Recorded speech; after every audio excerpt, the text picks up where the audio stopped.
ইশতেহার প্রণয়নের চেয়ে বাস্তবায়ন অনেক চ্যালেঞ্জের বলে মনে করেন বিশ্লেষকরা। বলছেন, ভোটের আগে দেয়া প্রতিশ্রুতি আর ক্ষমতা গ্রহণের পর তা রক্ষা করা দুটো বিপরীতমুখী। রাজনৈতিক ও অর্থনৈতিক স্থিতিশীলতা না থাকলে ইশতেহারের অধিকাংশই বাস্তবায়ন সম্ভব হয় না অভিমত তাদের। বলেন, অতীতের তুলনায় এবার ক্ষমতাসীনদের চাপ আরও বেশি। বিশ্লেষকরা বলেন, অভ্যন্তরীণ সংকট মোকাবেলার পাশাপাশি আন্তর্জাতিক পরিমণ্ডলে দেশের অবস্থান শক্ত করা বাড়তি চ্যালেঞ্জ। সিলন টি রপ্তানিতে শীর্ষে।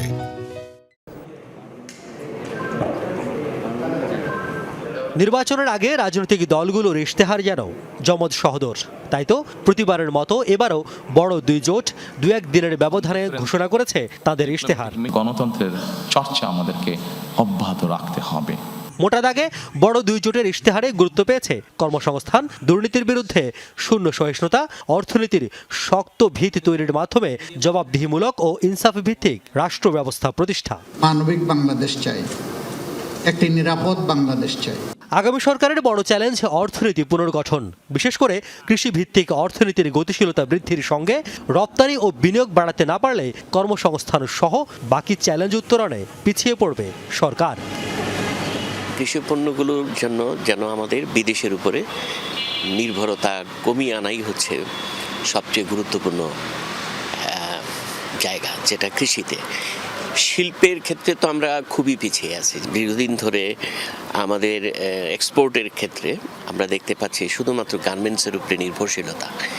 এখন এই নির্ভরশীলতা কমানোর ক্ষেত্রে কিছু কিছু দৃষ্টিভঙ্গি ইশতেহারগুলোতে আছে। দুর্নীতি প্রতিরোধ সরকারের জন্য বড় চ্যালেঞ্জ মনে করেন এই বিশ্লেষক। বলছেন, এই ব্যাপারে দলীয় চেইন অব কমান্ড ও ক্ষমতাসীন দলের নেতাকর্মীদের আচরণের উপর নির্ভর করবে দুর্নীতি বিরোধী অবস্থানের সাফল্য। দুর্নীতি আমাদের জাতীয় আয়ের একটা বড় অংশই খেয়ে ফেলে আর কি, তাই না? সুতরাং বাংলাদেশে এখন দুর্নীতি প্রায় সর্ব সেক্টরেই নানানভাবে বিস্তৃত। বিএনপি বলছে যে তারা দুর্নীতিকে সর্বোচ্চ প্রায়োরিটি দেবে, কোনো সন্দেহ নেই। কিন্তু বিএনপিকে এই কথাটা বলতে হবে যে কথাটা জামাত বলছে, যে আমরা নিজে দুর্নীতি করব না এবং কাউকে দুর্নীতি করতেও দেবে না।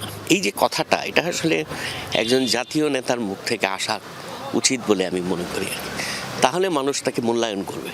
ক্ষমতা গ্রহণের সঙ্গে সঙ্গে যদি একলা চলনীতি মনোভাব শুরু হয়, তবে দেশে আবারও বিপর্যয় নামবে বলে মনে করেন এই বিশ্লেষক।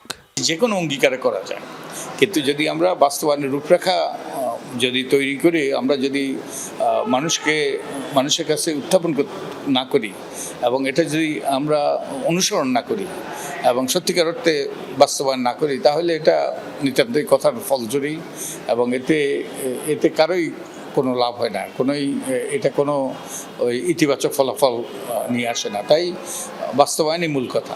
বিশ্লেষকরা বলছেন, দুই জোটের ইশতেহারে আশা জাগা নিয়ে অনেক প্রতিশ্রুতি আছে বটে, তবে বাস্তবায়ন নিয়ে সুখস্মৃতি নেই অতীতে। 2011 সালেই আমাদের প্রয়াত বিচারপতি, সর্বজনশ্রদ্ধেয় বিচারপতি হাবিবুর রহমান বলেছেন যে দেশটা বাজিকরদের আছে, অর্থাৎ টেন্ডারবাজি, চাঁদাবাজি, দলবাজি ইত্যাদি যে তারা নির্মূল করবে বলেছে, তার পরিবর্তে ওরাই দেশটা পরিচালনা করছে।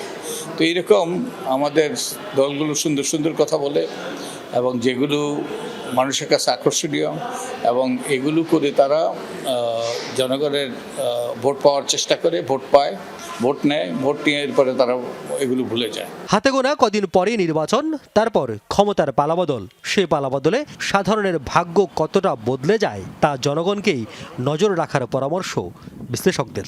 বিশ্লেষকরা বলছেন, নির্বাচনের আগে জনগণের ভোটের জন্য রাজনৈতিক দলগুলো ইশতেহারে যে পরিমাণ গুরুত্ব দেন, ক্ষমতা যাওয়ার পর আর সেই গুরুত্ব থাকে না।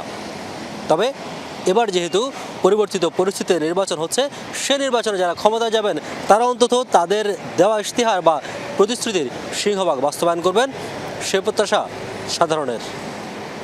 রিয়াজ রায়হান, যমুনা নিউজ, ঢাকা।